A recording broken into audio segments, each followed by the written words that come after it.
की अवहेलना करते हुए संदेश प्रसारित किए गए हैं। आज ही हमने 2 संदेश देखे हैं। एक में सुबह सुबह बहुत लंबा सा अपील है कि आज रात को ये करना है और आंदोलन को आगे बढ़ाना है। इस तरह के संदेश बार बार प्रचारित और प्रसारित किए जा रहे हैं।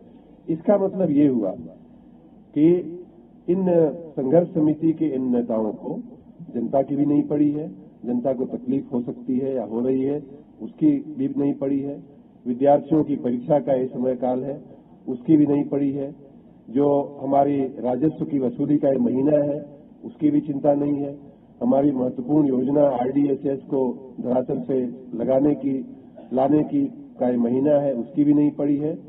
और अंतिम बात तो और भी गंभीर कि उच्च न्यायालय के आदेश का भी इन लोगों को भी पड़ी नहीं है, जो एक संवैधानिक हमारा सबका देश के नागरिक का संवैधानिक कर्तव्य है हाईकोर्ट के आर्डर को मानना, चाहे उसके पक्ष में हो चाहे विपक्ष में हो, सभी लोग हाईकोर्ट के आदेश को मानते हैं। ऐसी परिस्थिति में जब इन नेताओं को किसी भी देश की किसी भी व्यवस्था में विश्वास नहीं दिख रहा है, ऐसी स्थिति में हम लोगों का स्पष्ट मानना है कि ये हड़ताल जनहित के और राष्ट्रहित के विरुद्ध है और इसलिए हम लोगों ने आज कुछ और भी सुबह हमने इन सारी परिस्थितियों से माननीय मुख्यमंत्री जी को भी अवगत कराया, उनका भी मार्गदर्शन लिया, उनके भी निर्देश हमको मिले और इस सब पूर्व में किए गए सारे कार्य विशेष रूप से हाई कोर्ट के आदेश की अवमानना और हाईकोर्ट ने हम लोगों को भी कुछ आदेशित किया है कि सरकार को इसमें एक्शन लेना चाहिए, लेना आवश्यक है।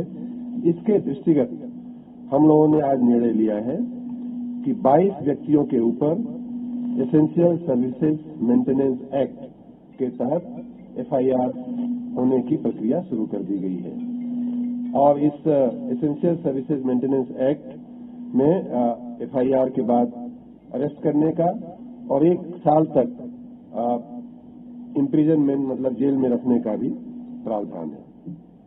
साथ ही अन्य लोग जो काम को सरकार के परिसंपत्ति को नुकसान कर रहे हैं या जनता की सेवा में करने में बाधा डाल रहे हैं, अन्य कर्मचारियों को रोक रहे हैं या हमारी ऐसी किसी व्यवस्था को विक्षेपित कर रहे हैं, उन सब के खिलाफ एफआईआर करने का हमने निर्णय लिया है और सबको सूचनाएं दी जा चुकी हैं। कुछ लोगों के खिलाफ एफआईआर हो भी चुके हैं। अभी का जो फिगर है हमारे पास उसमें 29 व्यक्तियों के खिलाफ फील्ड में नीचे की स्तर पे एफआईआर किए गए हैं।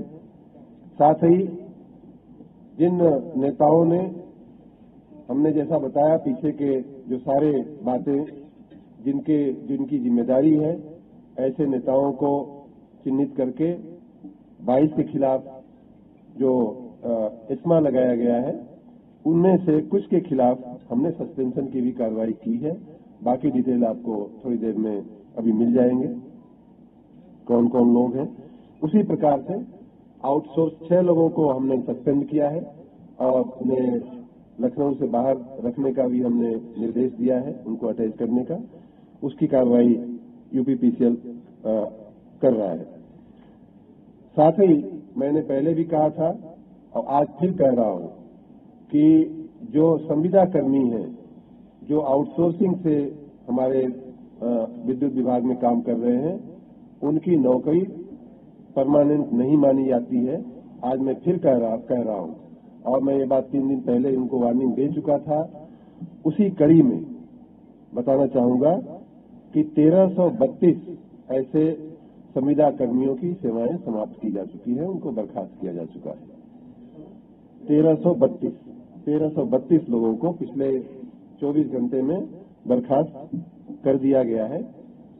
आगे आने वाले घंटों में, आने वाले मिनटों में भी ये प्रक्रिया चालू रहने वाली है और सैकड़ों नहीं अगर हजारों लोगों को भी करना पड़ेगा तो हम हजारों लोगों को और भी बर्खास्त करने की हमारी तैयारी है।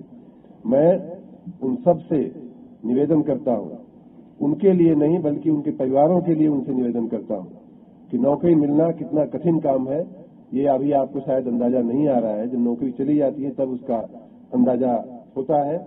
आपके परिवार के हित में मैं 4 घंटे, अभी 2 बज रहा है, मैं 4 घंटे की मोहलत देता हूं।